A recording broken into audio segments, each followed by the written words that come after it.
Hello, everyone. Hopefully everyone can hear us okay. I think I got my mics all set correctly for the first time in the last 3 episodes. Welcome to another episode of Starjump Station. I am Grim. With me, as always, is Ender over this way and Starlet right below.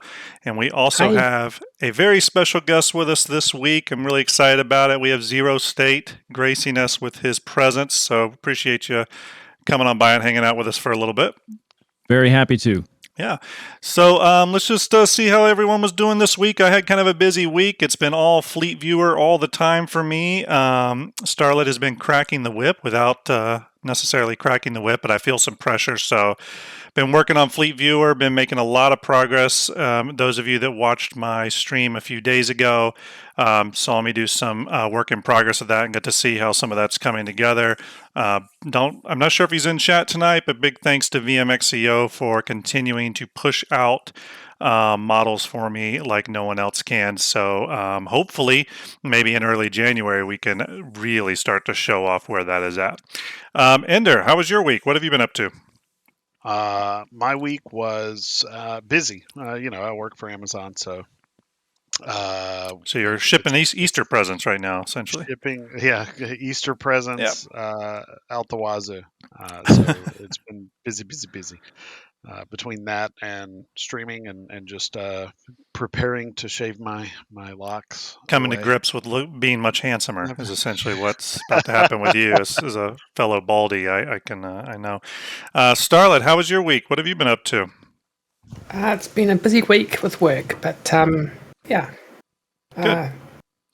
I didn't fit much task in, but I did manage to rescue Maiden Ariana. That was fun. I've heard a little bit about it. That's a story we're going to have to get in more detail. Very well. Cool. And last but certainly not least, Zero, how has your week been, man? My week has been nuts. Honestly, at work, I work IT at a hospital. Is my main gig, and it's been a long couple of years. Ain't gonna lie. Yeah. So, but we had a lot of snow, particularly today. So I was, had to deal with that. Yeah. Okay. Well, again, very cool. Appreciate you stopping by again on it. When we talk about guests to have on the show, and this is kind of a new show for those of you that are in the chat, and this is your first episode of Starjump Station. This I think is our 6th or 7th episode, so we're definitely new. But in terms of people we want to have on the show to kind of talk through Star Citizen topics with us, there's definitely a short list. Because me, Starlet, and Ender already have enough opinions, and number one on that short list was XeroState. Getting him in here, he's been a huge supporter of ours. And when we were very first starting, him and Sonoda did a really great interview with us. XeroState has rated us when we were streaming to 5 people. I know Ender kind of connected me with him originally, and it's just been really cool to see someone who is such a prominent figure in the Star Citizen community help out a young burgeoning group like ourselves. So really appreciate it, man. Well, I got to say, I think it's a great group. I think there was a long time ago where I saw my first Starjump video. I can't remember which one it was, and it was just like, wow, somebody made this. And then it was really cool one day. I can't remember which person first hopped into the thing, and I was like, "Are you the Starjump?" I think it was Ender, maybe. I can't remember. Yeah, that was this doofy guy right here. Yeah, and I was just like, "Are you that Starjump guy?" And he was like, "Yeah." Well, one of the first things he said is he was like, "Well, it's more Grim than me for the video thing," but. Yeah, well, that's the thing. I think it confuses a lot of people sometimes is what is, who we are and stuff. And I think one of the reasons me and Ender both latched onto the name Starjump originally is because at the beginning we really didn't know what it was going to be other than just, hey, we're going to be 2 guys who start an org and Star Citizen. That's actually what it was going to be. It was an org.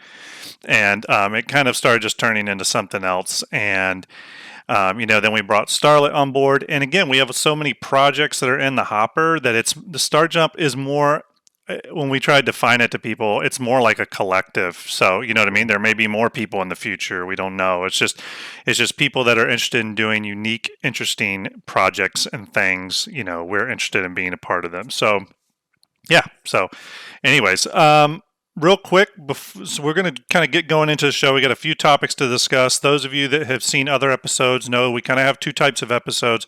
We have really research kind of scripted deep dive episodes, a la our Endeavor episode, which if you haven't seen it and you like the Misc Endeavor, go give that a watch on our YouTube channel.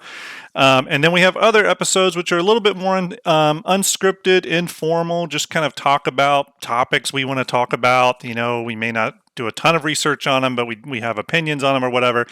And that's sort of what this episode is going to be on tonight. But before we kind of dive into that stuff, and we want to ask Zero a few more questions about how he got into this. Before we do that, though, Ender, can you catch us up on your charity drive? Yeah, catch up is I guess the word of the day for this. So I believe last week we were pushing 1,000, or we had just hit 1,000, and that was, we're $5 away from hitting $2,000 for Movember, and that is all thanks to everybody that can hear my voice right now, whether it be in Zero's group or in this Twitch here. It's, you guys have been amazing and just done amazing work, and I'm super happy with it. I will be shaving my head tomorrow, and I will be doing the giveaway. We're doing the Misc Odyssey giveaway. I still can't tell you who gave it to us, but they were kind enough to donate a Misc Odyssey to us. So that will be given away tomorrow. Now, it's not too late, right? If you still want to get a ticket? No, absolutely not. You can get a ticket up until 7 p.m. tomorrow. We're going to say 6:30 only because for that 30 minutes I'm going to be getting my head shaved by my beautiful wife over there. So I'll be getting my head shaved, and we will be... I really hope I win, by the way. Yeah, I'm just kidding, everyone. I'm not in the drawing. The plan is to make sure XeroState gets it. Yeah. Right. And go from there. No. Yeah, you guys processed my 1,000 tickets, right? Yeah, of course. Yeah, no, First sure. thing we did. We also made sure you got prominence. Making sure. Yeah. So, no, I did poke into Zero's stream yesterday. It was really fun to be able to go, Zero, just pick 4 random people and watch him squirm a little bit while he chose. I should have known what you were doing. I didn't even think about it. Ender, we're getting a few questions on how to buy tickets, how to donate. Guys, go to my stream, twitch.tv/Starjump _Ender. Sorry. There's the link. Thank you.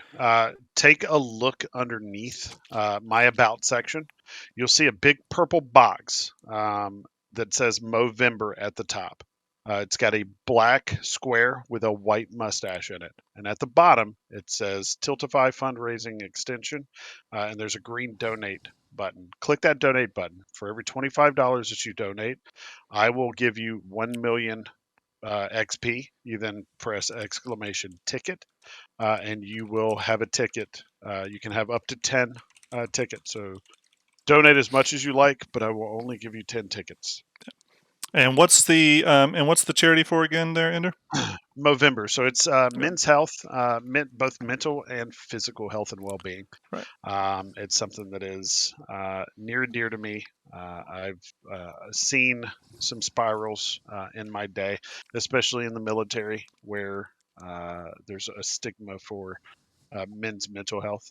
So they concentrate on suicide prevention. And also testicular and prostate cancer. So check your testes, guys. And if anything is different, I say this every time, and I'll probably consistently say it. If you find anything different at all, anything in your normal day-to-day health is different, go get it checked out. Don't be a hero. Yeah. Don't send Ender pictures of it either. Just talk to somebody. No, don't do that. Yeah. Hey, Ender, this is completely unrelated, but do me a favor, don't check your DMs till later. Roger. Don't check my DMs till later. Totally unrelated. That means not now. Totally. Yeah. But either way, it's a really cool giveaway for a really cool cause. And, for just a $25 ticket, you're entering a chance to win a pretty massive, what do we call the Odyssey? It's like a quasi-capital ship at this point. I don't know. I think it's a $650 ship or what have you. Yeah.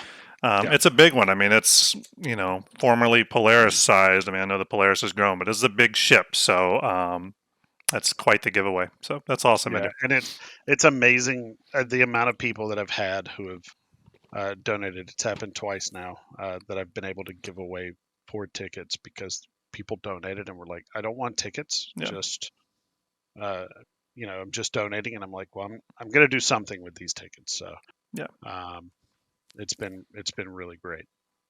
Cool. Well, we're going to get back to the Odyssey. There was an Odyssey Q&A this week, and I know, we got the show up and playing. That seems to be happening. Got some sort of bug with stream elements I got to figure out. But either way, every time there's got to be one mess up. Anyway, there was the Odyssey Q&A this week. We are going to go over that, and we're going to go over just a little bit of ISC before we go into our main topic tonight, which if you've seen the Twitter posts and stuff this week, they were on the Aries, and we're going to kind of talk about the Aries and how it's been in game so far and maybe some balance suggestions. I know Ender and Zero have some opinions on that. And but before we get to that, kind of want to open it up to myself, Ender, and Starlet on any questions we have for Zero. Sort of a short interview kind of thing here. One of the first things I wanted to know, Zero, was just to kind of how you got into streaming Star Citizen and where the whole Star Citizen thing came from. Yeah, that's a good question. So I actually backed Star Citizen back in 2013. There was a friend of mine who was really, really into it. Thought it was, we assumed it was going to come out in 2015 or 2016 or something. So we're like, let's get in early and, whatever. I backed with a 325A package. I love the look of the ship, still do. And play, when the hangar module came out, played a little bit, tried to get into a little this and that and the other thing. And just kind of, set it down for a long time. Played other games, did my thing. I actually started streaming about 5 years ago, and I started streaming games like Skyrim, Fallout 4 was a big one for me, BattleTech, MechWarrior Online for a while, Elite Dangerous for a while, PlanetSide 2 for a while. Got into a lot of different games, and it wasn't until probably 3.8, 3.8, where I'd gotten back into Star Citizen a few times here and there, and then I really kind of dug back into it. It's like, there's like a, like a game here, Yeah. And 3.8 was 3.8 was to me kind it. of special because that was actually when me and Ender came in, and primarily because 3.8 was the first patch where long-term persistence came on board. Yeah. So to me, it felt like it was a little bit more like a game. You know what I mean? Yeah. So. And yeah, it just grabbed me at that point. There was something about it, all the bugs and everything else, the interactions you can have and stuff like that. So it just kind of slowly became like a main, game for me. You know what I mean? Mm-hmm. And it stayed that way ever since. Just absolutely fell in love with it. So that was like close to 2 years ago, something like that. And just carried on after that. How have you found that streaming Star Citizen has been compared to like other games? Do you feel like the appetite for Star Citizen content from a streaming perspective is there? I mean, you seem to pretty consistently have high viewer counts, and I think a lot of that has to do with you in particular. What role do you think the game has in streaming right now? Well, I think the interesting thing about Star Citizen as a category, not just on Twitch, but in general, is that it draws different kinds of creators to it. You have, thank you, moms. You have the creators that are more like lore focused. I think the Astropub is really focused on lore. There's a few others. You have creators that are really focused on like testing and finding weird issues and doing crazy stuff in science, like Space Cutlet. Subliminal might be in that category too. You have the real like heart, like gameplay kind of guys. I think Captain Burks falls into that category. I try to stay with the category. You have big group event guys, which Detox TV is one of those. And you have the cinematic type, which, audio and visual cinematics. Moist Noodle's good at that. And others, Dark Law is good at that kind of thing. So it really draws, the beauty of Star Citizen, I think it really draws every type of creator, and guys like you, folks like you that do, either third party stuff, the videos that you guys have done, there's like this universe of content creation around Star Citizen that draws in every type of person, and I think that's cool. I think the game too, in its current state, which is usually that's something that's brought up as a challenge, I think, for people that stream it and people that watch those streams. But I think what that does pull out of people is that, especially for the people streaming it, you have to be passionate about Star Citizen to kind of put up with the state that it's in at the moment.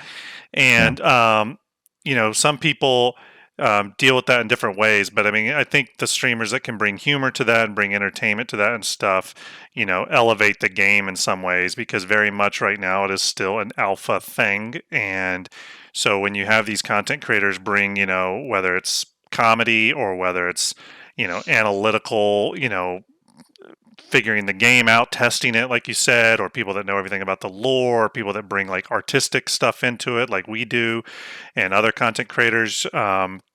Again, it starts elevating the game project as a whole. People talk about the meta game of Star Citizen all the time, and I think the community, probably more so than any other game, the community is like the meta game. Help keeps the meta game alive for Star Citizen. So,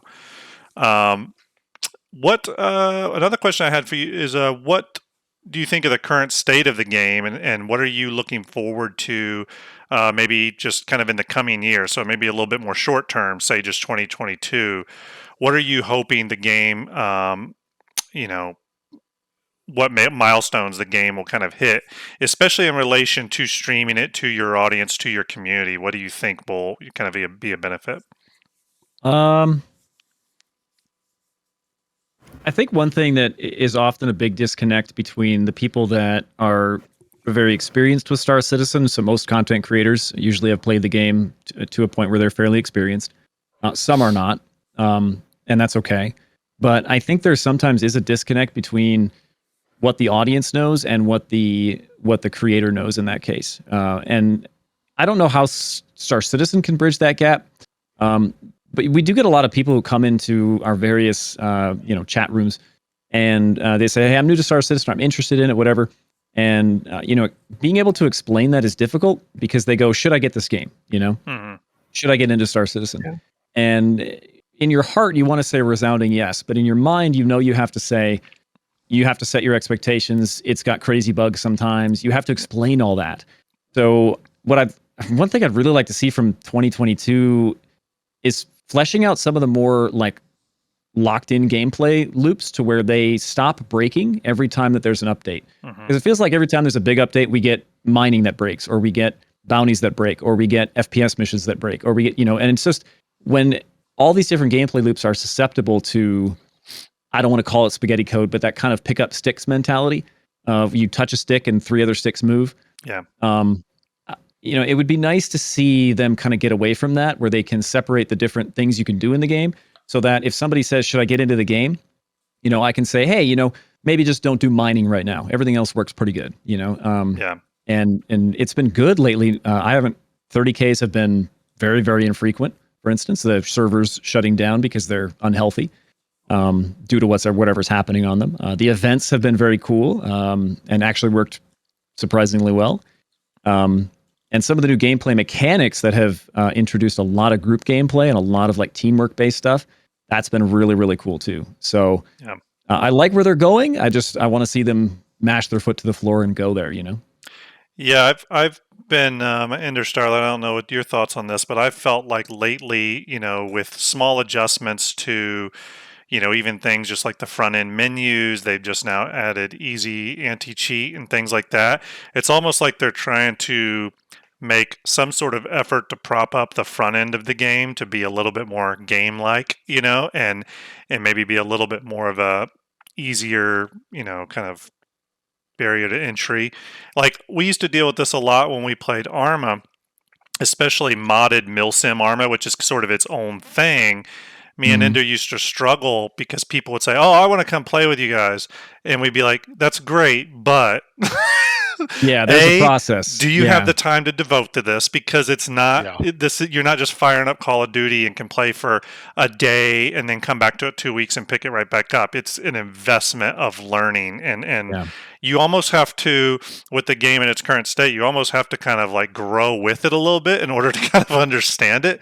Yeah. So you're really asking a lot from people, and I agree with you. I hope that they do some things to kind of make that barrier to entry a little bit easier and a little bit, an easier pill to swallow. 100%, yeah. Yeah. And so, some people actually like this kind of environment, especially you'll find it out in the community of Star Citizen. There's people who really enjoy seeing its progress, seeing what breaks, seeing what doesn't. I will say that as a developer, it's 10 times harder to be working on code that's under heavy change, and with new systems being added and systems being updated, it's always quite hard to keep things moving smoothly. It would be so much easier for them if there wasn't an alpha environment, for example. If they could just work on it behind the scenes and release it when it's ready. They've definitely taken the hard route in developing, but of course that helps their funding. Yeah. I mean, and I personally do, though, feel a little bit of a sea change in this past year with so many elite players coming over to Star Citizen and and being so surprised. You actually see in their videos and that they upload in their streams how surprised they are at the playability of the game and how much fun you can have. I mean, it's still one of those games that I wouldn't say there's a ton to do, but if you really invest in the few things there are to do, you really can get a lot out of it. And it's still a ripe sandbox just to kind of like mess around in and experiment. So it'll be a bumpy ride for another year probably until they get their inventory and persistence in. And I feel like a lot of those back-end technologies that like actual gameplay technologies that we're waiting on, I think they're not rushing those until the server meshing is in, so that code can be written for server meshing and not have to be rewritten later on. We've heard them talk a little bit about that, but last but not least, and then we'll start moving on, Zero, what was your opinion of IAE this year? Did you walk away with it with any new ships, or was it just an event that you enjoy streaming? Because obviously it's an event that turns a lot of eyes and attention to Star Citizen. So is that a good time for you? Yeah, there's always an influx of people asking about the game during those times, and I really like those conversations.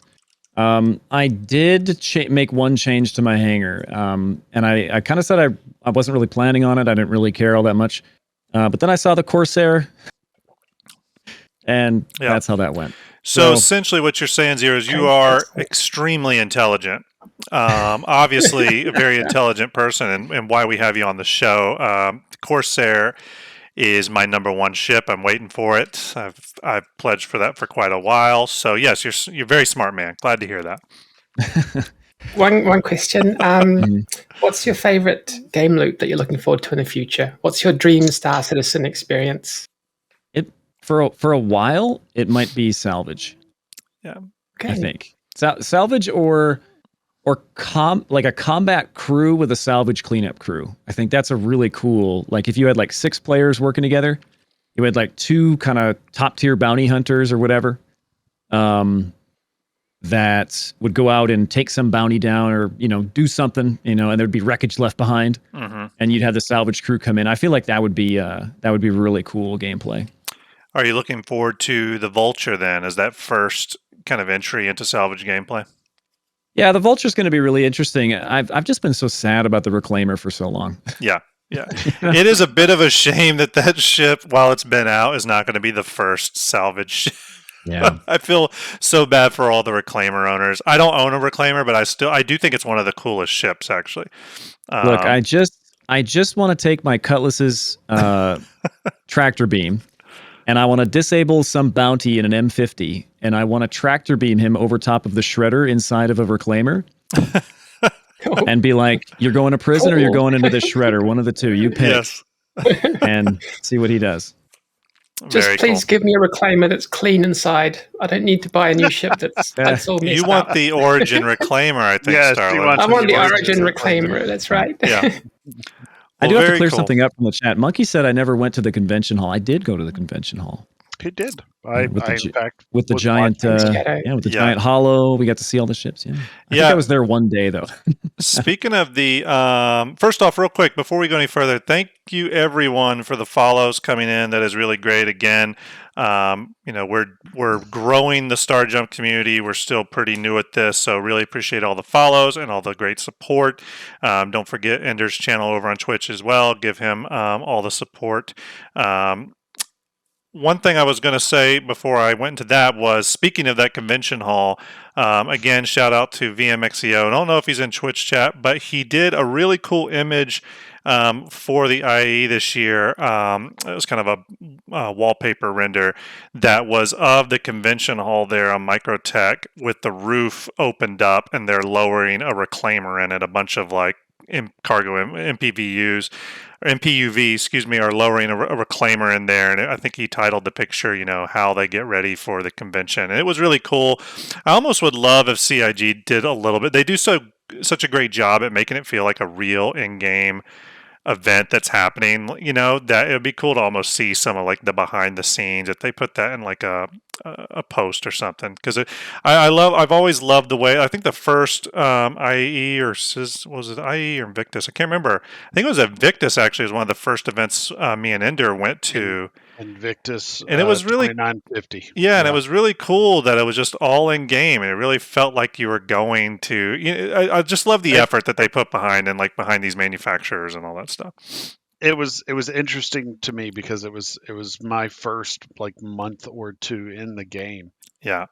And I felt like I was going to a Comic-Con, and it had all that excitement behind it and all the people.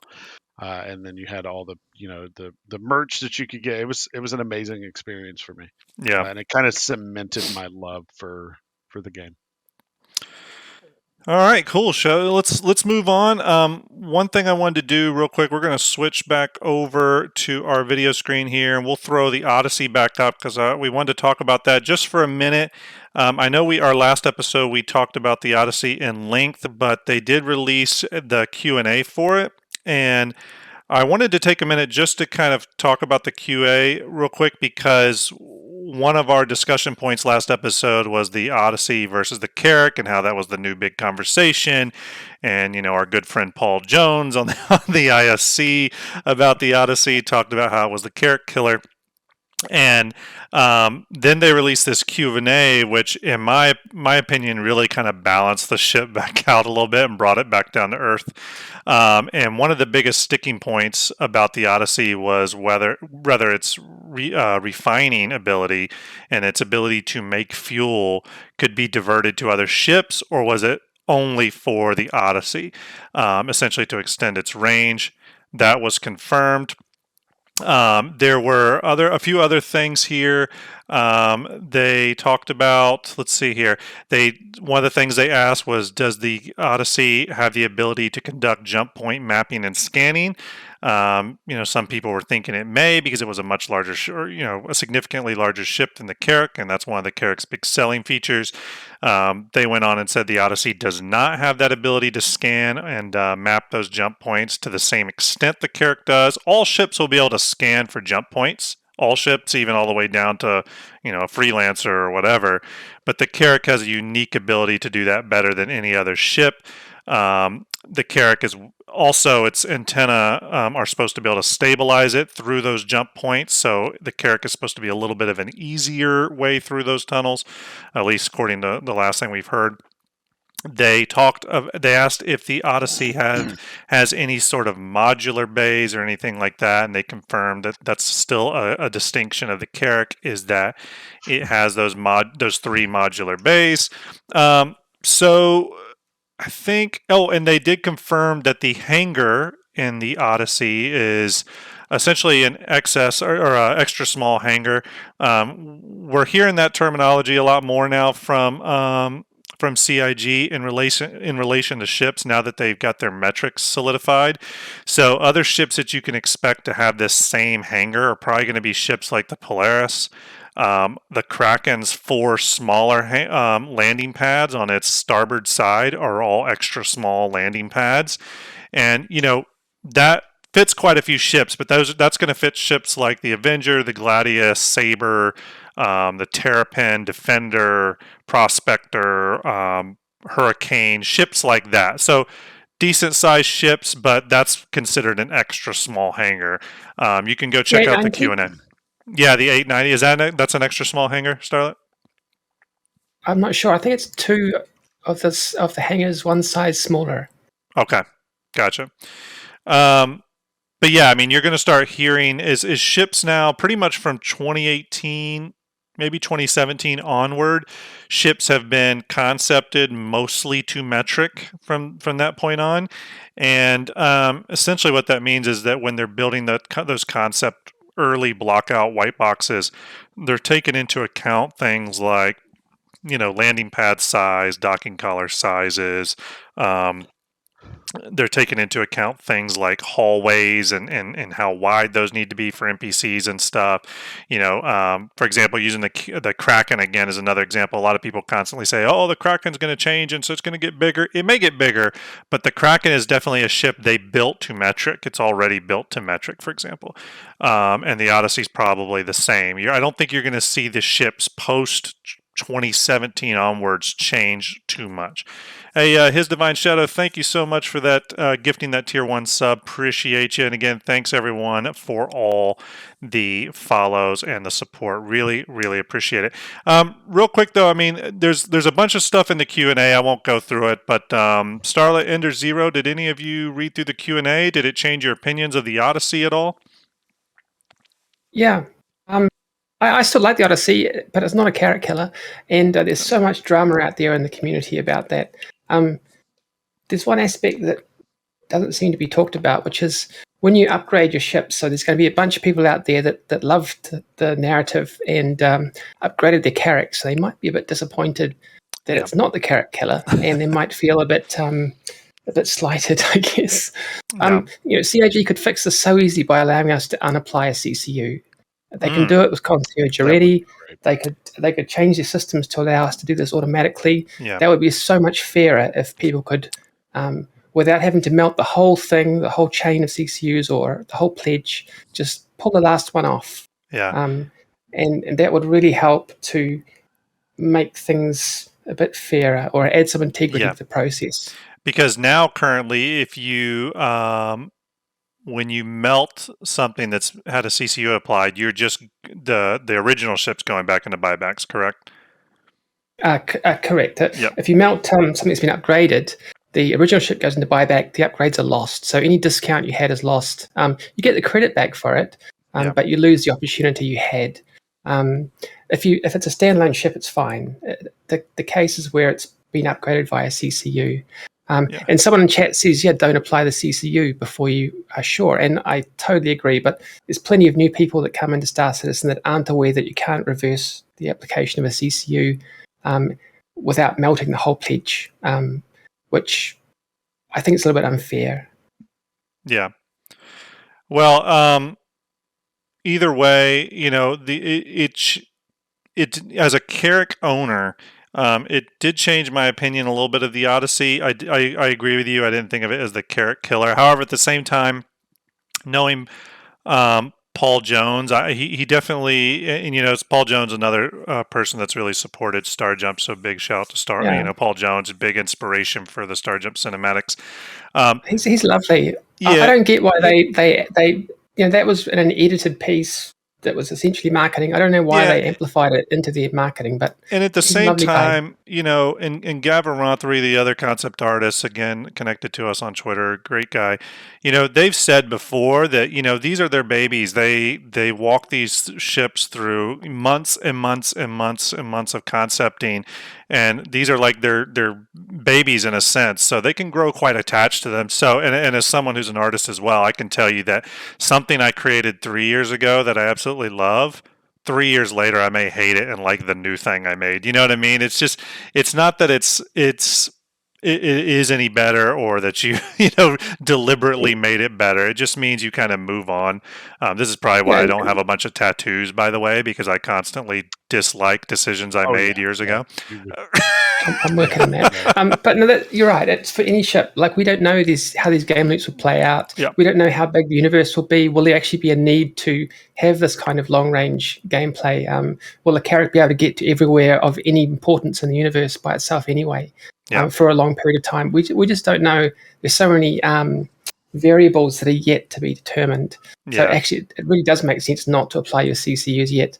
Yet they keep changing the prices, so CCUs can be, can become invalid, or any opportunity of discount or price can be lost. So the system's a bit weird.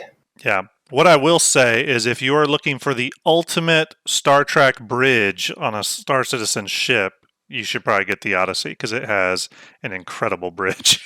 It really does. Look cool, yeah, it really does. Cool.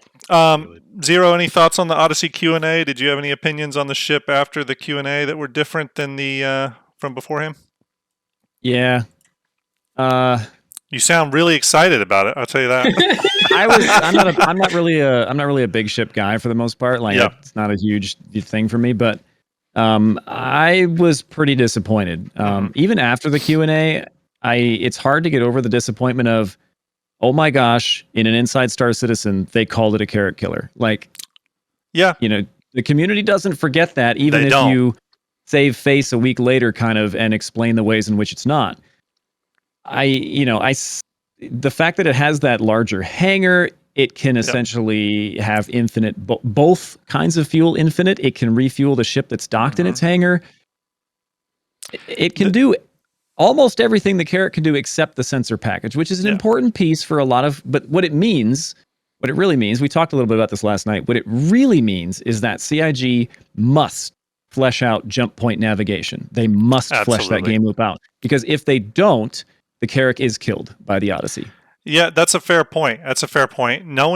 Having more detail too, this is something I've long said, having more detail on what is planned specifically for certain ships in regards to modularity, because they sell ships on this idea of modularity, but they don't always detail it out. Like, the modularity on the Carrack could be a pretty big deal. I mean, I threw together this quick animation that I'll play now, showing that maybe there could be like garage pods under there because they're the perfect size for the Spartan. But they could go many different ways with these modular pods that could turn the Carrack into something that's unbelievable. You know what I mean? His Divine Shadow, again, thank you for those gifted subs. Thank you so much. So I wish they would detail that stuff out, because they are selling ships on that fact. But to your point, when he said the word carrot killer, and more importantly, when John Cruise said the word, it's the ultimate exploration ship, I remember closing my eyes and just going, oh no, oh no. This is going to be Star Wars. You know that scene in Star Wars where he says it's like millions of voices just cried out and then were silenced? It was a moment like that. And I get when people say things like, well, it's a non-issue. Maybe it was a non-issue to some people. People bought that ship on that statement. Absolutely. They did. They bought CCUs to that ship on that statement, and they should not have made that statement. 100%. I agree. I do agree. I mean, we should all be adults and accept that we read the fine print, and it does say that everything's subject to change. But I just feel it was a little bit crossing the line a little bit on how they presented the ship. Yeah, and it was just, we talked about it a little bit too. It was just a misstep. Like, it's not the end of the world. Sure. And I'm glad that they pretty quickly went back and kind of walked back some things and said, here's what it really means. And they didn't take like weeks and weeks and weeks to do that, which was good. And I feel I feel like this always becomes an issue, and it relates to everything in the game. And I forget who I was talking to about this. It may have been Astropub or Execute. Anytime and it could be on like, what's the latest meta combat ship, whatever it is, game, all this stuff. When people are putting real money into something, and they feel like especially the people that put enough money in for a Carrack or an Odyssey, when you put that much money in, when someone says something like that, or something is perceived like that, or marketing speak comes at you like that, you start to feel like they're playing with your money a little bit, and it's that's the same thing with it's going to set people the off. hex codes for Yes. paints. I mean, they're selling paints, Yes. fine, and they've said they gave us some great information. They're going to have hex code paints, so we can choose our own colors for certain perhaps styles or perhaps on certain materials. Great, but they didn't tell us. They told us the tools aren't there. They didn't tell us exactly how it's all going to work. They're selling paints without telling us how, if they'll even be usable or valuable in game. And there's been a few streamers who felt a little bit slighted about that as well. But then again, at least you can melt paints, right? At least you can get your money back in credit and put it into a ship, something like that. You can't undo a CCU right now. Yeah. So, I mean, one thing I will say, and this isn't a good thing. I don't think this is anything that should be, I'm not propping it up or celebrating it or anything. But this was probably a lesson for some, especially new people to Star Citizen. And it's one that I learned myself, so I don't take any joy in saying it. You have to be very careful with CIG and their marketing speak, especially when a new ship is being announced, because their goal is to sell that ship, so they say things, even when you don't have John Crew or Paul Jones, who I think are awesome dudes, saying stuff like that. Sometimes in just the brochure or in the ship metric page, there'll be wrong information many times, or overinflated information, and it's very much a sales page, and I have fallen victim to it for sure. I've bought ships that I later went, why did I fall for this? This marketing giving? Why did that concept JPEG lure me in the way it did? And it's something that I've had to kind of learn the hard way. I'm sure a lot of people. I mean, we shouldn't have to learn it. They do. I agree with you, Zero. They do need to be careful with what they say. But yeah, it was probably the most interesting Q&A in a long time. Greenwater Griff says, I don't think they really know their plans that far ahead. But they have 700 people and they've had years. They should know their plans. Right. They should have plans at least, right? In terms of that, is that in relation to the hex codes? In relation to hex codes, in relation to the sizes of jump gates, in relation to how jump point scanning will work in detail, to how long distance probes will work in detail, to how exploring what is exploring. How many different sides of this game, how many game loops are involved, and what's exploration? We just don't know. And it's not really appropriate at this stage of development. We still don't know. Yeah. His Divine Shadow, thank you again for the gifted 3 months. Salute to you. Always a huge Starjump supporter. What would life be without His Divine Shadow? Really appreciate it. I mean, one thing I'm personally hoping for, I'm hoping in January we get another kind of, letter from the chairman, something big from Chris Roberts, or even if it's not Chris Roberts, from someone high up, Todd Pappy or whatever, Zerovec and those guys. I would really love a new, you got to think that at somewhere at CIG's office there is some book that has the master plan of Star Citizen, at least from a very high level, on like, hey, these are going to be our core 6 gameplay loops. Here's our initial blank number of systems. And I get why they want to hold some information back. Again, they need to keep hype for this game going, especially as it becomes more expensive to make. Because again, yes, they're building this big giant studio in England, but that also means they have a much higher overhead than they had before. And as overhead creeps, you now have to pay for that overhead. And again, I want them to be successful, but at some point, it would be good to get almost a refresher in what the plans for this thing is, because they did lay out a lot of that stuff very early on, back into those original years. Like Zero, you stated you came out in 2013. I remember, while I didn't pledge in 2012, I remember looking at the initial news articles about, hey, Chris Roberts is making a new game, and I kind of lightly kept up with it. And I remember way back in the day, they did deep dives on what salvages were going to be, what repair was going to be. As a matter of fact, you can go find a lot of those old videos where they have a lot of stuff built out in 3D, kind of showing you how it would work. And I would love for them to do a little bit of a catch up now. There's a lot of new players in the game, and we need a bit of a reset on that. Elsie, thank you for the gifted tier 1 sub. Driz, thank you as well for the gifted tier 1 sub. Randy, thanks, Driz. The thing is that and it's slightly uncomfortable, but what they're doing is working for them financially. And we want the game to succeed. So we kind of have these competing incentives here, and it's slightly awkward. Yeah. I mean, by the way, go ahead, Dinner. Sorry, two things. One, don't forget, guys, that we do have a backstage area in the Discord there that you can hop in, ask questions, or make comments as you want. Just look for the Creators Corner down at the bottom and join in that, and we'll pull you down. Second thing, we did have a question from Bingo Winchester. Cool. That and is before you hit that question, games. 1 second, hold that one in there. Delisa, thank you for gifting 5 tier 1 subs. Y'all are blowing up in the chat. Thank you. Really appreciate it. We have such great supporters. We All really right. do. Go ahead, Ender. Bingo Winchester asked about the tractor beam. Is it just for minables or I'm assuming he's saying, will a proper tractor beam that can stabilize Rex come into place? By the way, we're on a hype train. Oh, awesome. What ship are we referring to? Are we referring to salvage ships? I think he's referring to salvage in general right now. Yeah. Okay.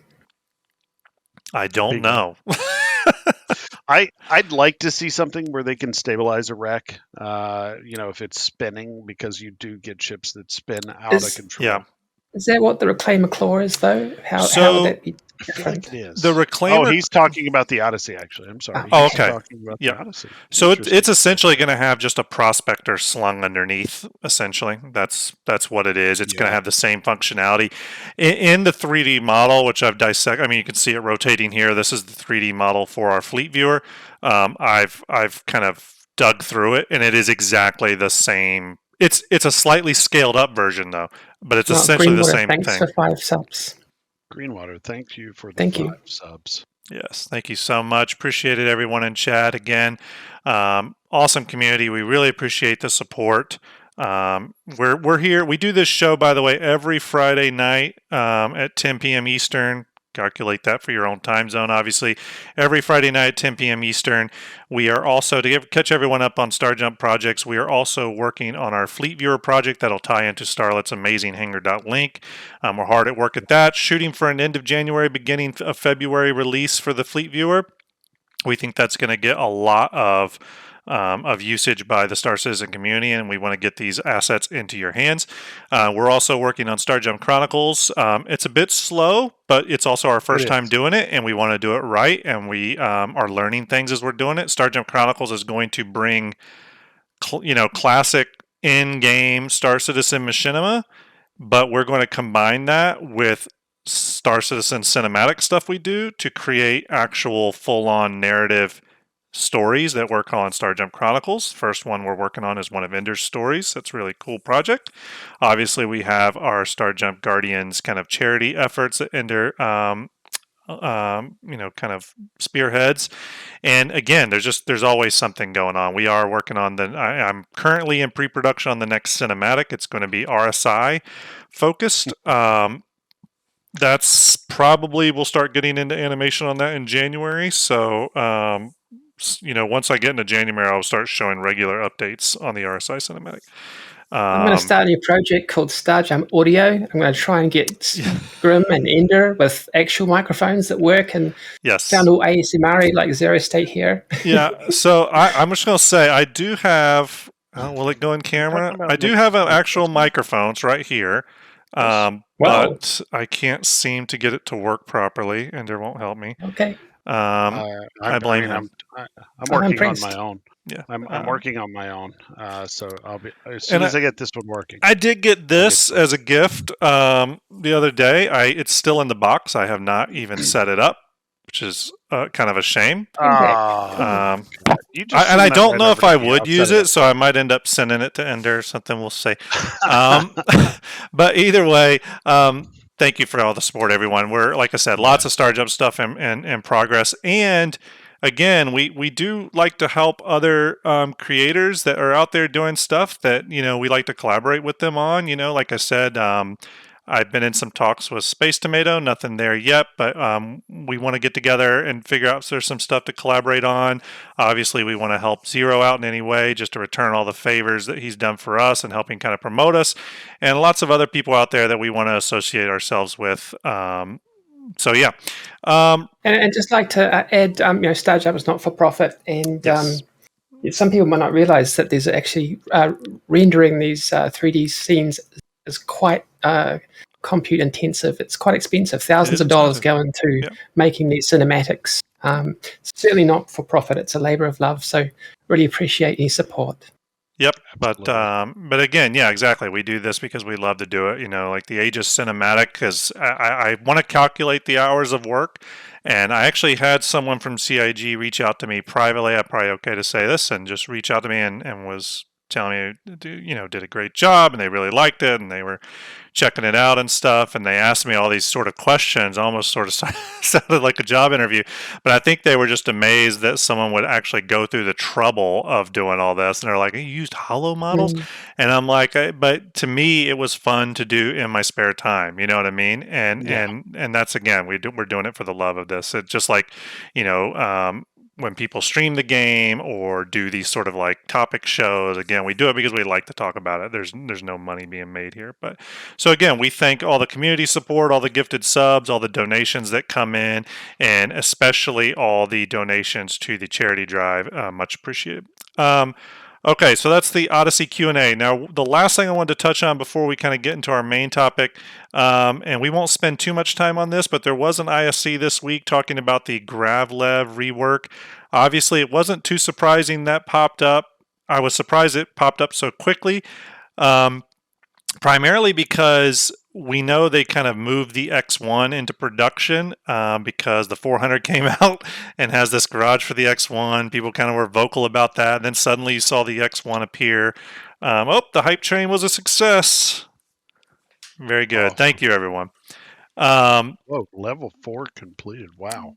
Very cool. Very cool. So either way, they've pushed up the X1 into production. Jared stated on ISC the other day that there is possibly a new Grav-lev vehicle that will be announced during this whole Luminaria whatever event that is going on right now. So here, maybe within the next week or so, we're going to hear about a new Grav-lev vehicle, or maybe one will go straight to flyable. Probably a disappointment to Ender, as he's really hoping for the Rangers. But Grav-lev rework. Xero, you got any opinions on that? Did you watch the ISC? Are you a fan of Grav-lev vehicles? Yeah, I love it. There's a lot of things that I immediately go, this is really cool. First off, I think they're doing it for Jump Town too, more than anything. Oh, yeah. Yep. But it was something that was necessary anyway. So I'm glad that they've shifted focus to it really heavily. Secondly, I love, from what I understand, and we'll have to test it out, but from what I understand, the closer you are to the ground, the faster you go. Correct. That sounds so cool. Yeah. Which is very, very cool for being able to run away from somebody else by choosing to take the risk and get closer to the ground. I think that's really, really, really cool. And it adds gameplay to Grav-lev tech that wasn't there before. So it was like, you're on a Dragonfly, I'm on a Nox, I'm as fast as you are, you're as fast as I am, or whatever. And there's really no variation there. So the variation becomes player driven. Mm-hmm. You're on a Dragonfly, I'm on a Dragonfly. You choose to stay higher than I am, I choose to go lower. I'm going to catch up to you and be able to take you out, and I love that. Yeah. I love that. And you're taking a risk by going lower, if you hit a rock or a bump or a hill, and as the lower you are, the faster it will feel as well, as the faster it will physically be, I imagine. So it's got some potential. To me, great. I was happy. I honestly, the same thing. I was really happy to hear that they kind of eschewed realisticness, I guess, and in favor of something that was going to be interesting from a gameplay perspective and fun. Because if you really thought about it, you'd probably go, well, maybe the higher you are, the faster you should be going, if you want to be realistic about it. But the fact that they kind of reversed that concept, and of course you can say it's because of Grav-lev magic technology or however you want, but it does feel like they kind of went the opposite direction of what they sometimes go in terms of realism, and went more for fun, strategy, risk, reward. So again, I thought that was the coolest thing from it. It looks like too, I guess, I'm not sure what control does it, but I think probably your altitude control. But it looks like you're going to be able to adjust that height, on the fly. And there was a lot of, quality of life things. One of the things they showed off with the technology was that when you get off the bike will settle. It does like a soft air brake settle, and when you get on the bike, it'll do a soft air brake, or soft ascend, to get up to altitude. Little things like that. That I think are going to make. Well, actually, I'm just really excited to see what's done with like grab bikes now. I think we're going to see some really Me cool too. stuff with the Daymar Rally and just people doing really cool emergent gameplay stuff with them. Do you think we'll get the X1 like for Christmas, or do you think No. it'll be this new unannounced It'll be thing? this new one. I think it looks like it's Tavarin or something based. If you remember, they showed the 4 concepts they had us sort of like vote on. One was the Odyssey, one was the Spartan. One of those was a hover bike.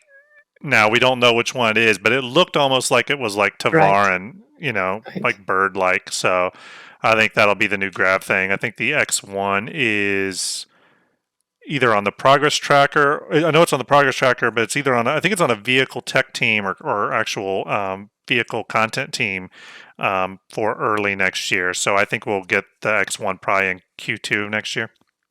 Maiden Ariana says that she's going to float up into atmosphere. I wonder if that's possible. I wonder if we can just slowly like drift up into orbit using this vertical control somehow. I don't You gotta fix that twist. know, but I will say that based off the video, it looked like it did top out at like 10 meters high or something. It looked like Okay. all of them would kind of hard stop, and that was kind of the limit. So his Divine Well, Seto says it has a height can limit. try. So yeah, Yeah. I'm That sure checks people will out. get creative. Oh, and then the other cool thing they showed is that when you go off ramps, you'll actually not bottom out now when you hit the ground. The anti-grav sensors like sense that you're about to impact and like strengthen up and stuff.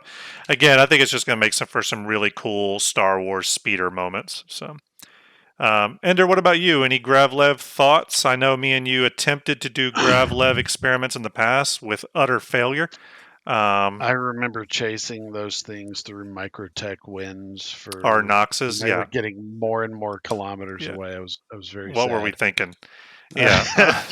I to be honest with you, I may or may not have a Drake Dragonfly sitting in Nice.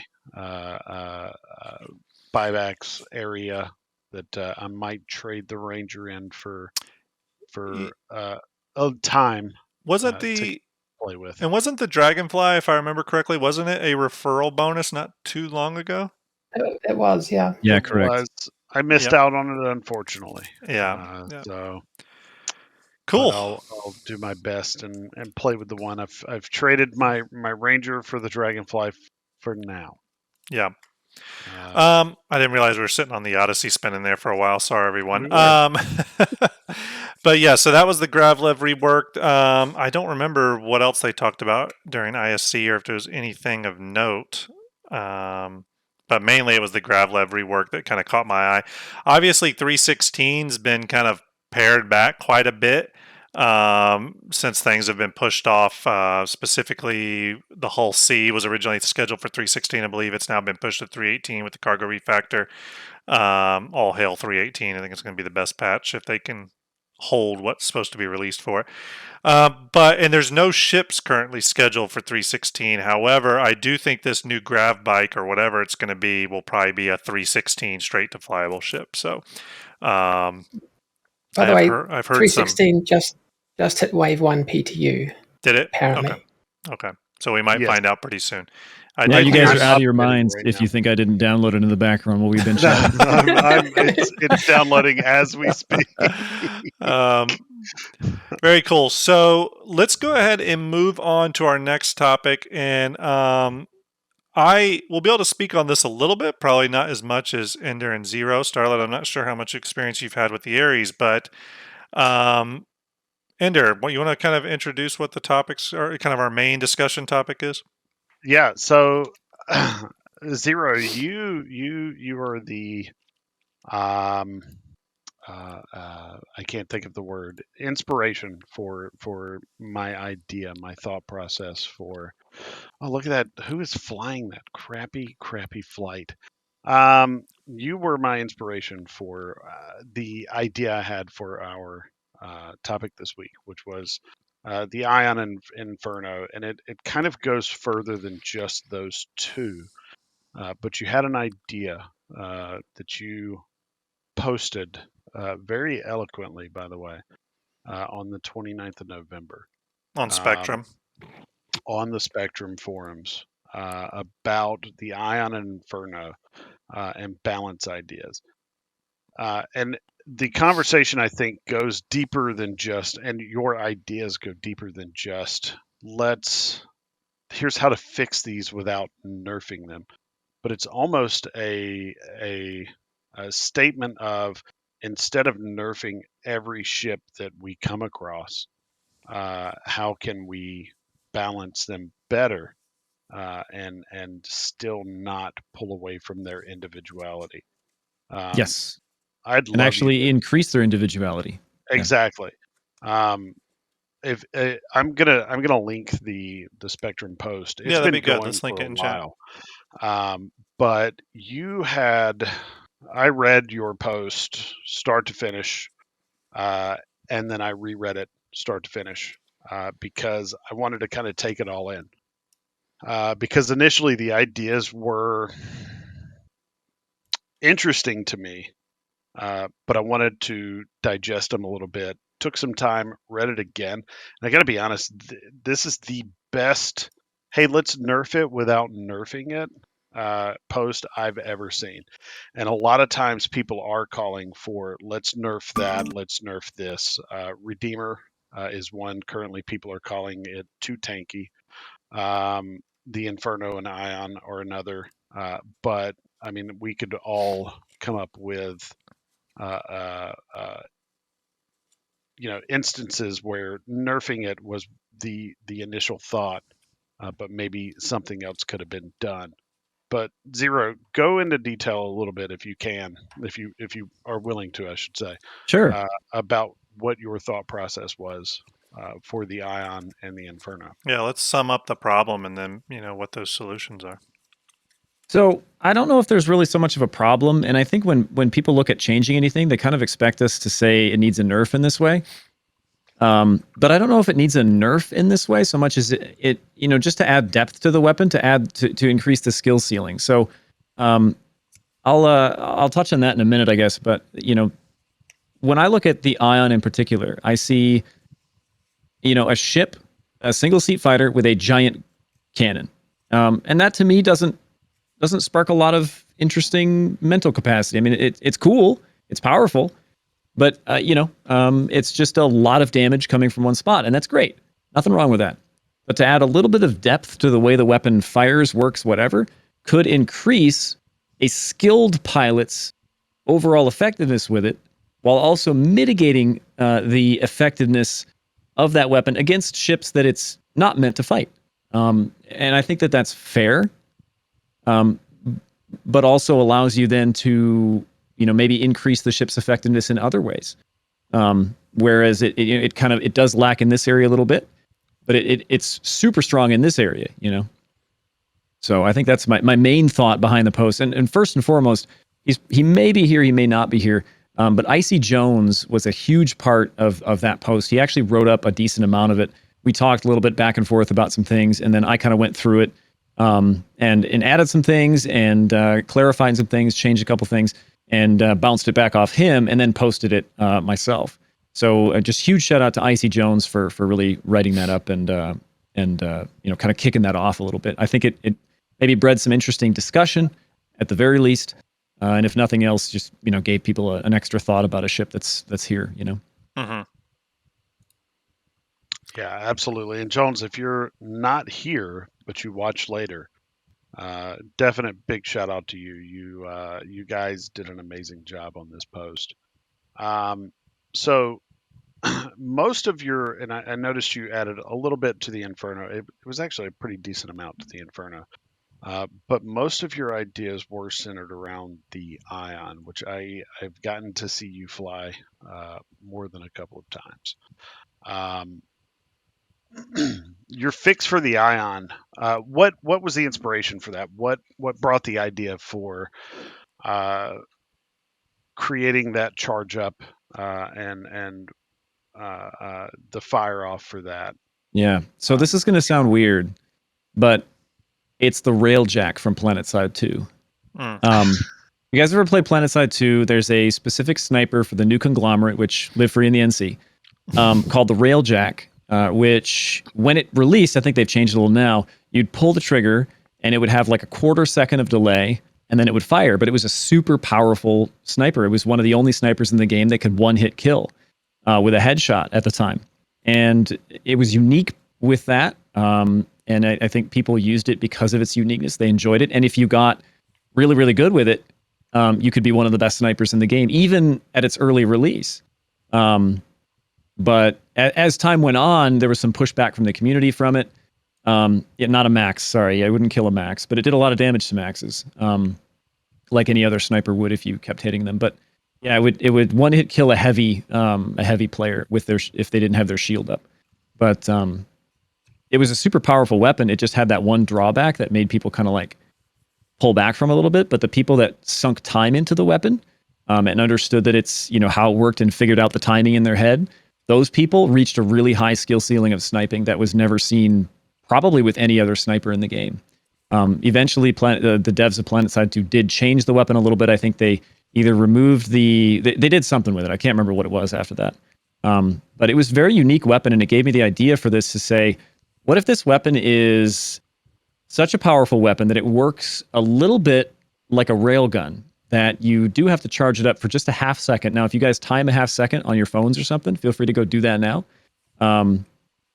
You can time a half a second, and it is quick. It's not very long. Half second is like snap. That's not long at all.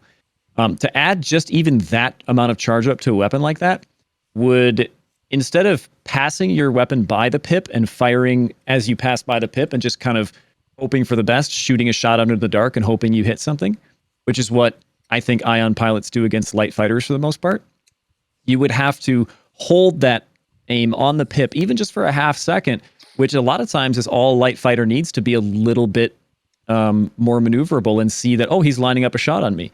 And I think that would change the way that the Ion interacts with smaller, lighter ships versus the ships that it's really supposed to be or built to interact with, which are larger ships.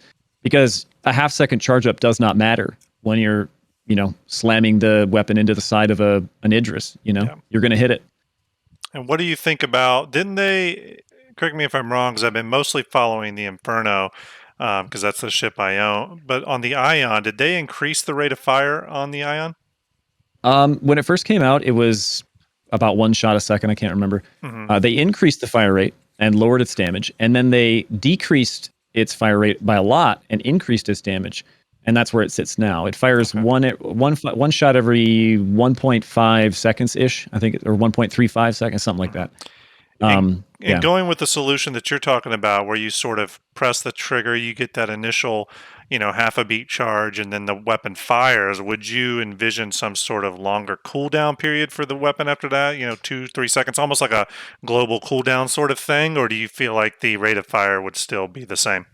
No, I'm actually good with its rate of fire. I kind of enjoyed its early rate, or its second rate of fire, which was quite quick. But I like the rate of fire now. That little 0.5 second of delay in firing would just, and I think but that goes back to the Railjack discussion. If a pilot got good with the Ion using that mechanic, they could time it and have that high skill ceiling be achieved by a skilled pilot who flies the Ion a lot and gets good with that weapon. It's no longer just a giant cannon that you point and shoot. It's an instrument that you learn how to use and use well. Yeah. And how does and talk a little bit about your Inferno ideas again? The Inferno ideas were just kind of like, let's throw them out there. I think right early in the post we talked about the Inferno doesn't really need that much, I don't think. But there's some things that we could throw in to maybe make it interesting and just talk about it. It's just a conversation starter. So yeah, the idea of recoil is kind of cool because the weapon is on the side of the ship, so you might have to stabilize it by using your boost, which is kind of an interesting mechanic. Or just different things like that would be just interesting. Yeah, I like that not idea. necessarily That's necessary. Yeah. Yeah, almost like as if holding down the boost key would almost like it'd be cool if it almost like fired all of your directional thrusters symmetrically to like lock the ship in place for a moment as that gun's firing. Yeah. Well, and it would be like Space Brake. That's what Space Brake does. It just stops you whatever direction you're going, tries to stop your ship. And actually, Rakasen said something in the chat. I just noticed the cannon glows for that 0.5 seconds. That's something we mentioned, I think, in the post or afterwards. I can't remember. Where during that time frame, there's a visual cue, like, oh, he's firing up. He's about to fire. And one other thing I want to see from most cannons, and especially large cannons, is instead of a tiny little projectile that's the size of a laser repeater round, I want to see like a big glowing ball. Like that thing is firing a whole bunch of charged particles all in one pack that should glow brightly. And we should know that, oh, there's a guy firing a giant cannon over there, and make it obvious. I don't want to go mess with him, Yeah, when I did the Aegis cinematic, there's a moment where I think it's Captain Richards, Idris fires off its rail cannon, or it's size 10, and I had someone reach out to me and said, "Oh yeah, it would look really cool, but the projectile looked way too big. It doesn't look like that in game." And I'm like, "No, I want it to be that big. I want bigger, more visible projectiles and stuff." Yeah. Yep. That's kind of funny you say that. So that might come down. That might come down the pipeline too. That might just be something that they're not, the visual effects team just hasn't done yet or whatever. So true. So we did have a couple of good questions. Sure. XQuinX said, should it backfire or damage the gun if you hold the charge too long, or is it simply hold the mouse button and it charges and fires? So we floated a couple of ideas when we were talking about it, and I'm kind of on the side of like press and hold the mouse button and it releases when it gets to the top. And what that allows you to do is there's a little charge indicator, which would, 0.5 seconds. So it would go bam, you know what I mean? And you'd be able to know exactly when that weapon was going to fire.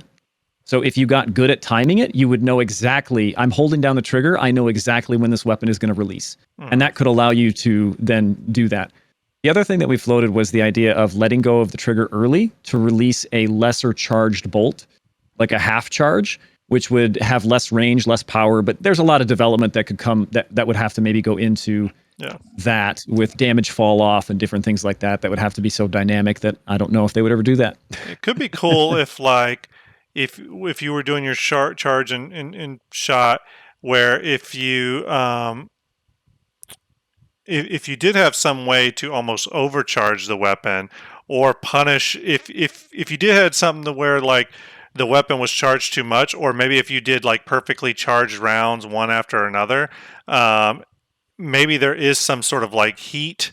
I don't know if they don't really do this, or do they do this with weapons? I don't know. I've never actually fired weapons long enough to know, but can they get so hot that they like, fault out or anything? Does that happen? Yet. No. Not Okay, yet. I was curious. I mean, you can overheat. You can coldness, overheat right? weapons, but they don't take much damage that I know of. Yeah, because I feel like I've overheated a weapon before, but I don't think there was any consequence to it or anything. No. But I was just thinking, if there was a weapon, you did have to kind of charge to get a bigger shot out. Yeah. If you held that charge for longer than you should, maybe you then had to, I'm talking substantially longer, like 5 seconds or whatever, you then would have to release to vent that heat or something. I mean, again, it's an interesting idea because it's, you see a lot with the FPS weapons, especially like the electron volt weapons and stuff. They put so many like cool visual cues in there on the weapon itself, but we don't really see that with ship-based weapons. I mean, primarily because you don't see the weapon when you're inside the cockpit of the ship, but it's kind of unique when it comes to the Aries, and that you actually see the weapon, and it's it's sitting right outside of the starboard side of your ship, so it's always within view. I think you talking about some sort of visual cue there would really make that ship feel pretty special. So, where now it sort of feels like a ship with a big gun. I think putting more of those details into the weapon itself, how it fires and stuff, will reinforce that idea that it's actually just a big gun with a ship built around it. You know what I mean? It almost like changes the focus of it to the gun more so than the ship itself. And not just that, but it also individualizes those two ships. Yeah, that's even a great more point. than they already are. And that's why I definitely wanted to, at some point, and I'm super glad that we're doing it now. I wanted to at some point have this discussion because it's important for, in my opinion, because I do a lot more combat. Graham, I know you don't do a lot of combat. And Zero, for all the combat I do, Zero has droves and droves of experience on top of mine. But I do feel like there have been ships in the past that have been nerfed a lot harder than they needed to be, and kind of pulled back a lot more than they needed to be, and it pulled that individuality out of that ship. You know, the Buccaneer is a prime example of something that is individual. It has so many different, and I know Starlet, you're cringing that I've mentioned Drake, but it has so many different builds that you can create for this thing. But the arrow, as an example, gets very damaged very quickly. I know it originally had more armor, but it's small guns at first. I didn't know what to do with it. Subliminal and Zero actually, watching them kind of got me into building ships a lot differently. And individualizing them for myself. But to see a post like this where we're pulling the Ion and the Inferno that we can't do a lot with, but these changes are coming about that will definitely separate them and set them apart is great to see, because it's a conversation that should be had for far more ships. I do want to bring up two quick things. One of them real quick, Pyramus in chat. Pyramus, excuse me if you're not talking about the Aries weapons. You could be talking about the Idris's railgun, because I know there was a conversation about that. But Pyramus said, isn't it a bespoke gun that gives some leeway for non-standard characteristics? One thing I just wanted to add about that, and you've heard me say this on previous Starjump stations, is I 100% think the Aegis Nautilus is coming late next year. There's a couple reasons for that. There's only two roadblockers for the Aegis Nautilus to go in the game. One is the size 7 weapon, which if you take the Ion weapon and the 3D modeling software and bring it up to the Nautilus, it is exactly the same gun. So I think the Ion's weapon is the Nautilus's size 7 as well. So while it could be some non-standard characteristics, I think that size 7 weapon will exist on other ships, namely the Nautilus. Also, by the way, just a quick note for any Nautilus fans out there, they just added a ton of work scheduled from May to September on Space Mines next year, essentially to release, I think, with the Nautilus.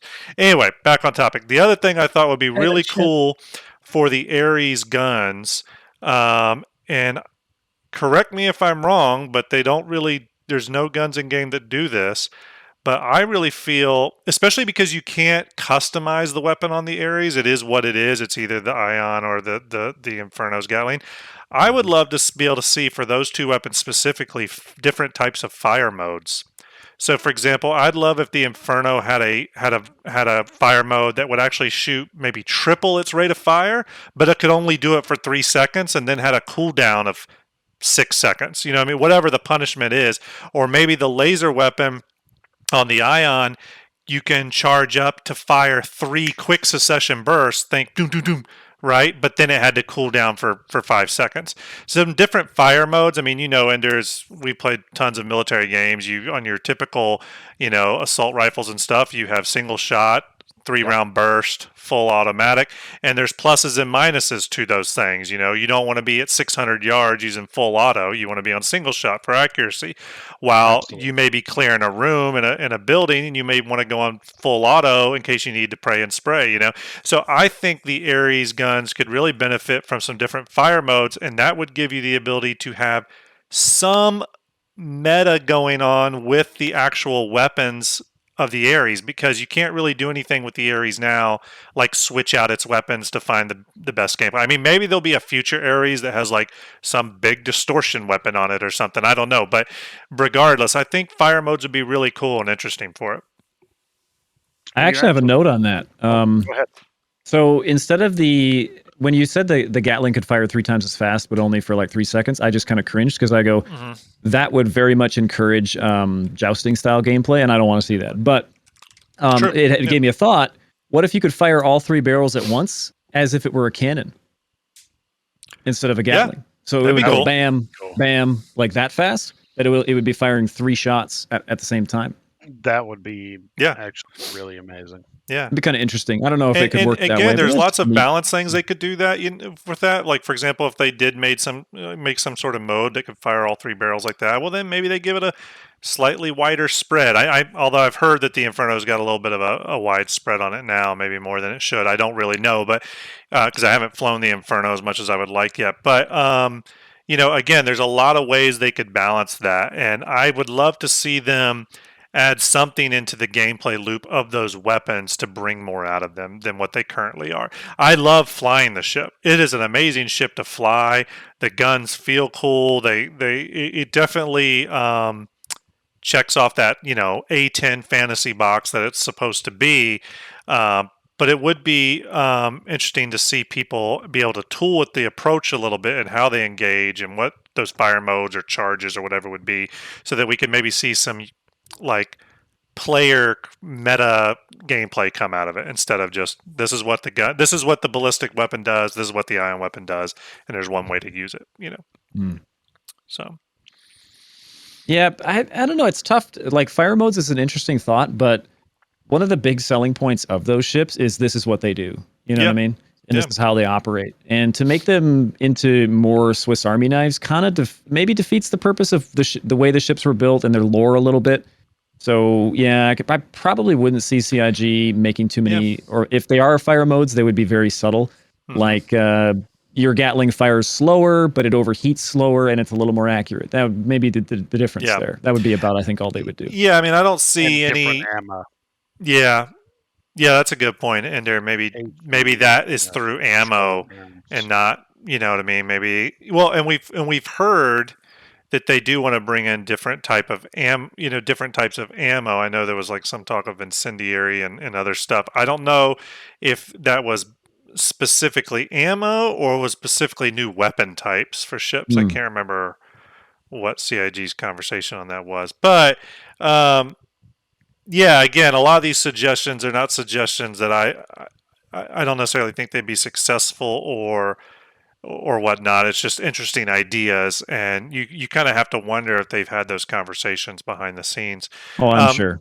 But I agree with you that we really haven't seen CIG make any push in that direction, especially with ship weapons, and I think they lean on the idea of more switching your weapons out on all the ships.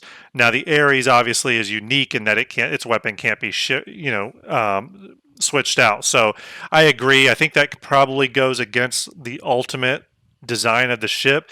The only thing I would prefer to know a little bit about, and we're not going to know a lot about this later until much later on, is when you think back to the original selling feature of this ship, is how is this ship going to do against Idris's and javelins and stuff like that. Not to take those ships out, but specifically to target those components, target those engines. And we're not going to know a lot about that until those capital ships, those big ships, large ships even, get all of their defensive measures in place. And what I mean by that are things like breakability, which is on the progress tracker, the breakability gameplay feature, which is that whole kind of not essentially time to kill, essentially ships get disabled instead of just exploding. We've talked about armor before. There's a lot of components that still need to come online. I can't remember if the Idrises and like Xenothreat and stuff are actually running like full-on capital shield generators, or if it's just like an approximation at this point. I think all the numbers are just temporary. In the fly, I mean, like I really support making these ships better for the game we have today. But the game we have today seems to be primarily 1v1 PvP, right? Yeah. And that's a totally valid game loop. It's not my game loop, but I totally appreciate that people get into that. But I do wonder in these discussions if we should also just acknowledge that the future might not be entirely 1v1 PvP. It might be groups of fighters. One Aries is not going to be any trouble for a fully crewed one Aries with one player is not going to be any trouble to a fully crewed javelin, for example. And what they're doing now is getting the basics in so they can expand on that. So a light fighter should be a big problem for an Aries, perhaps. And likewise, an Aries should be a big problem for a large ship. But the future game, for instance, with safe zones where you're not going to be doing much PvP, going to dangerous zones where you're going to be always with friends, always in wings of more than one ship, and perhaps ships with more than one player. I think the game is going to change significantly, adding a lot more depth. It's not just 1v1. Yeah. Yeah. Go ahead, Zero. You were going to say something? Well, I was just going to say there's also future stuff, and something that was somebody happened to mention in my chat. Shout out to Moist Noodle, by the way. What's up, Noodle? Yeah, there he is. And this is something I've talked about and just known for a long time. Size of weapons is going to be a big deal, which is one reason why I still have a Talon on my account. It has 2 size 4 weapons. Yeah. And that's important because the larger the weapon is, the more things like armor penetration it's going to have. And so when you talk about a ship punching above its weight class, and I hate to say the phrase, the Talon kind of exemplifies that because its weapons are size 4. And that's a huge deal because the Talon, for me, may end up being the ultimate medium-sized ship killer, the ultimate freelancer cutlass, killer because of those larger weapons that can eat through that little bit heavier armor better. So a ship that has a weapon that's a size 7 on it, one of its main benefits is going to be its natural armor penetration, Yeah. Against those big ships. So if you take a Hawk out there with a bunch of size 2s and 1s on it and you start firing at an Idris, you're not going to do much. It's going to ping off the hull because that hull is 12 inches thick. You know what I mean? But if you take a size 7 weapon out there with a Gatling and those bullets are the size of your head, that's going to be a big difference. Yeah, this is primarily one of the biggest reasons why, I appreciate that CIG gives us the flexibility with our hangars and our buybacks and our CCUs that they do. I would love even more. And it's primarily because, again, we're buying ships and CCUing things and stuff right now, a lot of times for the game we have now, not knowing that things will change in 2 years. So again, that flexibility to be able to, switch those things out. For example, if they decide to take the Aries in a different direction that people that are enjoying the Aries now don't enjoy, having the ability to switch those things out is pretty key because again, this is a unique environment, unlike any other game where you're kind of playing the game for now, but everyone's also playing the game that they're hoping they're going to get 2 or 3 years or whatever it is. Very true. Which is really unique, honestly, in the game, in the game space. You know what I mean? And it's really, and a lot of times when you go into these other, whether it's a content creator's Twitch chat or it's a Discord channel or a Spectrum thread or something, you'll see all these conversations and even arguments sometimes centered around some problem that only exists now and probably won't exist later. Again, like I said, we're missing major gameplay features. So, you could take a ship like you said, the Talon or whatnot, and its role could ultimately be something different than what we see now. So very true. Yeah. Ender's got a cat on his lap. It's always good to see. I do. Sorry, I had to. Anything else that we want to talk about in regards to the Aries? I actually have a question for you, Zero. Or were there any other questions, by the way, too, Ender? I forgot to ask you that. No. This is actually in relation to the discussion we were just having. and I can only assume we'll continue to have in the future. Are there any ships currently that you think have been nerfed a little too heavily that you could imagine an idea? Maybe you don't have it in your head at the moment, but you could see a way of fixing that nerf while also maintaining the integrity of that ship. Yeah, a lot of them, but most of them have to do with armor. Armor coming in the game, like the arrow. A skin of armor over the arrow will change it a lot. Yeah. If it stays as maneuverable as it is, for instance, right now it's a size 1 shield. The balancing of shields is going to be a big part of all small ships. The Prowler's a big one for me. I've been talking for a while about I'd love to see two Prowler variants. One that's what it kind of currently is, a drop ship where the turret is the larger weapons and the pilot gets like 2 size 3s to work with versus what it is now. And that's a drop ship, and it's good at being a drop ship. It flies incredibly well in atmosphere, et cetera, et cetera.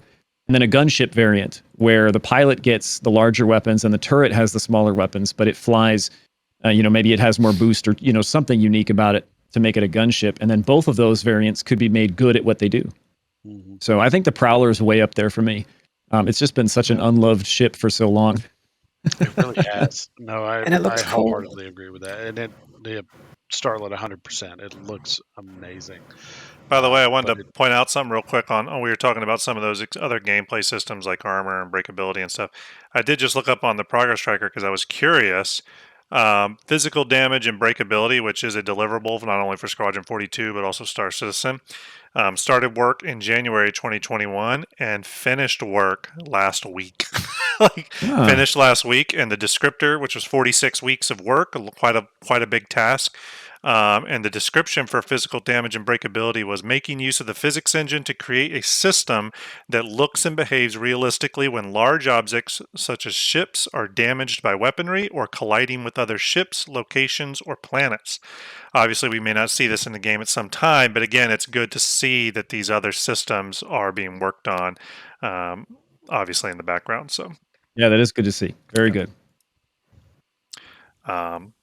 I heard some hints of something that the ship team is working on that is really cool, but I'm not allowed to say anything. I'll just leave it at that. So, you should have left that cool. in your head. Thanks, Grim. I don't want to interrupt too much, and I don't want to get it off topic too much, but I do want to make a quick note. I was just told that how there's legal bounty hunting missions and there's illegal ones from Vaughn. You know what I'm talking about? The Vaughn missions? Yes. Yep. Okay, so for all you criminals out there, I have confirmation that the planet-side in-atmosphere bounty system includes Vaughn missions. Enjoy. Oh, cool. Awesome. That's awesome. Are those Sorry, that's a little off topic. I just wanted to mention was that listed as the atmospheric bounties? Is that what they were calling for? Atmospheric bounties, yes. Okay. So right now there's a fairly large-ish subset of players that they like to fly red, and that's cool. And they like to low fly. So what they do is they low fly with a crime stat, wait for bounty hunters to come after them, and fight the bounty hunters when they come after them in atmosphere. It's kind of an interesting gameplay, and it keeps things exciting. And to add Vaughn missions into that, where they actually can low fly to a facility, take out a bounty, make money, and keep going, and have the player threat as well. It adds a great gameplay loop for those players. So I'm actually really excited for that. Yeah. Real quick, because Moist Noodle's in the chat, one thing I was going to say is I had someone reach out to me today and ask me about if in the RSI cinematic that's in pre-production right now, if I was going to do like I did with the Aegis cinematic and do some content creator logos and different things on ships. And while I'm not going to do it to the extent that the Aegis cinematic had it going on, we are going to do it for some sort of friends of the show, people we want to kind of prop up and say thanks to. Obviously, Zero will have his name plastered on something. But one thing I was going to say, since Moist Noodle is in the chat, I put Moist Noodle's logo on a ship in the Aegis cinematic, and for some reason in that particular scene, the ship was too small. I thought my camera would go closer to it to see his logo, but it did not happen. So Moist Noodle is the only person I technically owe a logo on a ship for the RSI Cinemax. So I'll make that happen. But we'll get Zero in there. We're going to get all of our friends in there, and there'll be a big battle. It'll be a lot of fun. What else do we have to talk about? Any other ship or any other topics with the Aries specifically, Ender, Zero? No, if you guys haven't had a chance to enjoy the Aries starfighter, whether it be ballistic or the laser weapon, I got to be honest with you, you owe it to yourself to grab it for a short time. Borrow it from somebody, who cares? Hell, you can have my Inferno for the day, but try it out, because I got to be honest, I fell in love with this ship. Yeah, you've been flying it a lot, Ender. And that brings me up, that made me think of something, actually, not to cut you off. Again, thank you everyone for the follows. Really, really appreciate it. Thank you for all the support. One thing that made me think about, 315.1, I mean, obviously deployed kind of late, but we're about to get 316. Won't the Aries become purchasable in game with 316, or am I wrong? Yeah, that's how they usually do it, but with the short patch cycle, I think we might wait till 316.1. I'm not sure. Yeah. Okay. That'd be my guess. Yeah, maybe we'll hear about that, because it's been so short this time, but it feels like it's I can't remember when 315.1 released, but it can't have been long, right? Month and a half or so, maybe, if that. But that would be interesting to know, because if that's the case, like if they were to do that, there would actually be quite a few ships purchasable in game. I mean, technically it would include ships like the Raft and the Redeemer, the A2, all that stuff, because it's supposed to be that very next patch cycle. His Divine Shadow is thinking probably 317. Yeah, it's probably 317, no CIG. Although it would be a good Christmas present to let us buy them in game, honestly, because I do want to check out a Raft. Very true. Very true. Albator, I think so too. Yeah. Cool. Anything else before we wrap this show up? Oh, I had a note on the Aries. Yeah. I'd be happy with the Aries the way they are, with 3-ish changes. A tiny bit less forward boost, not a lot, just a little. Mm-hmm. I just don't want it to outpace most light fighters in boost. They can catch it, but the whole point is that it can disengage at its own leisure, which is not necessarily something you want from a ship that large. And visuals. I want to see visuals get better. The Gatling has cool visuals. When it hits, there's sparks that fly everywhere. I want to see those same giant explosions and sparks that we see in all of the little trailers for the Ion that we've seen, and even the Jax McCleary episodes and things. I want to see that kind of stuff. I want to see a big explosion of light when it hits stuff, and that would that would make it unique. You know, I think the Ion also needs just a little bit of a sound boost when it fires. Yeah. That's something I told Ender early on when we were first testing the ships. I'm like, man, this Ion feels cool, but it needs just a little bit more punch in the gut when it fires on the audio. Yeah. I will point out that while I was grabbing the video that Grim was showing earlier, the Ion and the Inferno, which you grabbed it, the low resolution, but yeah, go ahead. Ender grabbed this video at 720 by 480p and interlaced, not knowing that I was doing such a terrible job. So we're gonna have to. So bad. We'll fix it. Okay. Forgive him. So, it's an embarrassment to Starjump. It might have been actually 1080, but I think I down-resed it. Yeah, you're an embarrassment to Starjump. I am right now. Our bar for quality has fallen a bit tonight. But while I was flying this through the canyon area that I was flying in, the sound of this thing echoing throughout that canyon was actually really amazing. Now, out in space, it doesn't sound big and bad, but down in an atmosphere where you're getting the echo of that, I got to be honest with you, it is amazing sounding. By the way, Quinn, I have 50 jobs, and I mess up on all of them. Moist says, "Oh, look, a video from the '90s. It's got that vibe to it. You get the interlacing frames in it. It's the real stuff." Ender knows my thing with Starjump is always quality over quantity. Yeah. So while we don't release content every day, we do try to release a high bar quality. And Ender has destroyed that in one night. It back down to earth. Earth. You know, if you guys had added like a little bit of that Vox static, you know, from like the old cathode ray tube TVs, if you added a filter over top of it, it would have looked like it belonged. Grim. Yeah. I should have just added that record UI from an old video camera up in the corner there. Like, it should have been. Damn it. This is Top Gun. Yeah. But we'll get on that. Again, yes, Lisa, I think he did it on purpose to bug me. Ender likes to troll me every now and then. It does happen. 100%. I can get a little carried away. Genuine sad mistake. Yes, yeah. I am sad panda.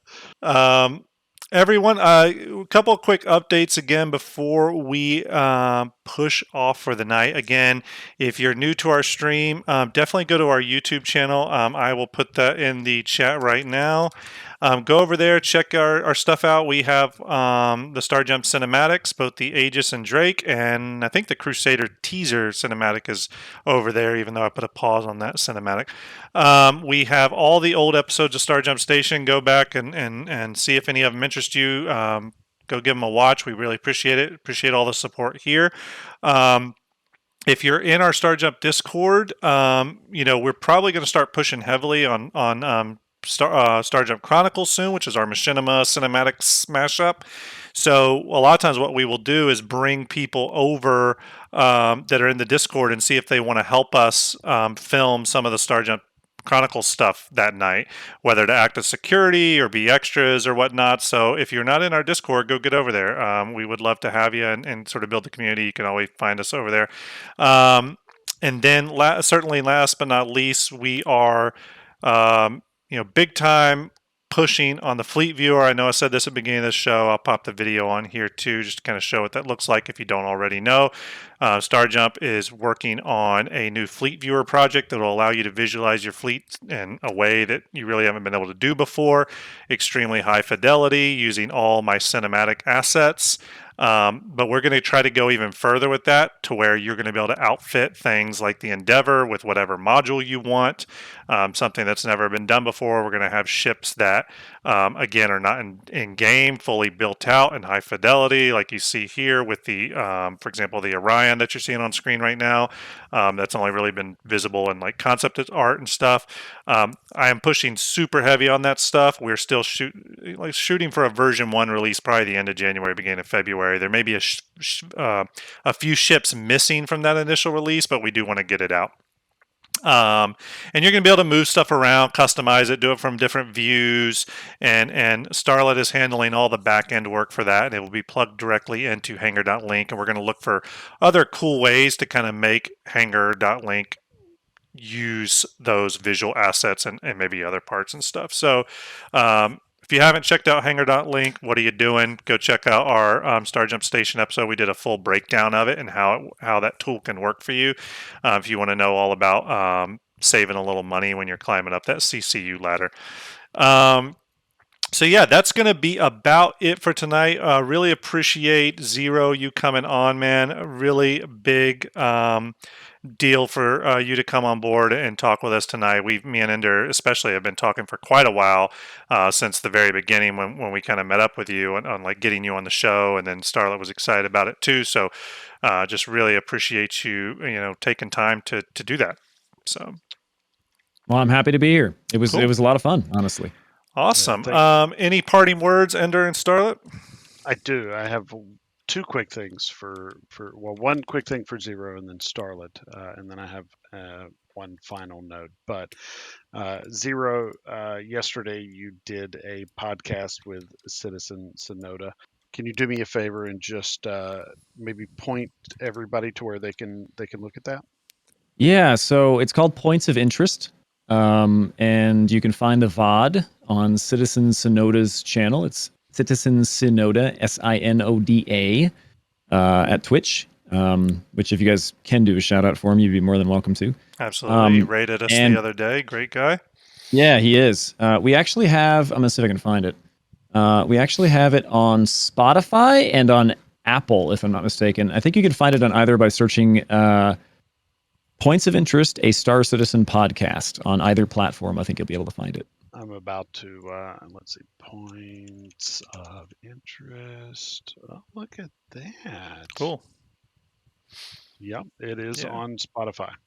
Great guy. Me and Ender were on. We were interviewed for. Interviewed by Sonoda and Zero. That was a great time. That probably exists somewhere out there. Go listen to that if you can find it. That's going to be Give them a about. follow for sure. Yeah, definitely, absolutely. That's going to be about it. We'll be back next Friday. Again, we don't know the topic. It'll probably be another kind of random bit of topics. We once again, I said this last couple episodes, but I do like to kind of put this out there because leading up to this, the episodes I'm about to talk about, we will probably pull questions from the community. But I have reached out to Sir Burticus, who those of you that are Genesis Starlighter fans, I'm sure are very familiar with his videos on YouTube, where he deep dives the Starliner and talks about what it should be and how it should be built on the interiors. It's got a lot of follows. A lot of people watch that and really dig his ideas. We are going to do another deep dive episode on the Genesis Starliner and the Anvil Crucible. We're going to do all new 3D visuals for that. We're going to break that ship apart, do all kinds of interior visuals for it. So it's going to be a lot like our Endeavor episodes. So if you're a fan of those two ships, those episodes are kind of in the pre-planning phase, probably for January time because we are going into the holidays, but lots of big things coming. That's going to be about it, everyone. We are going to raid a fellow Ohioan. Before we raid. What do we? Last bits. What do we got? Just while we got everybody, real quick. Tomorrow I'm shaving my head. We are still raising money for charity. Go to my Twitch. There we go. Go to my Twitch. Look for the purple box with a green button in it that says donate. Donate $25. You will get one ticket for the raffle for the Myst Odyssey tomorrow. I don't have to be in there for you to be able to donate, and I will get the ticket to you pre-show. Promise you that. So yes, I just want to throw one last thing out in relation to that. We're a few $1,000s away, but if Ender was to hit 5,000, he would shave that beard off and look like a baby seal. So let's make it happen. Let's make it happen. The beard would definitely go. I almost am thinking of donating $5,000 myself just to see. Just because I know it would make Driz mad. Cool. That is going to be about it. I think we are all wrapped up for the evening. It's been a great show. Thank you to Zero for being on. Thank you to Starlet and Ender as well for joining me, as they always do on these Friday nights to talk Star Citizen. Thank you to everyone in chat for all the follows, all the bits, all the gifted Tier 1 subs. We really, really appreciate that support, and we're going to try to keep making great content for you all. So we're going to raid the real Shadowkin. He's a fellow Columbus person. We've been meaning to grab a drink, so we're going to start that raid. Give him some Starjump love when you go over there. Tell him hello. He's a great Star Citizen community member. You've probably seen him over on the Yacht Club and other places. So until then, thank you everyone, and we'll see you next week. See you soon.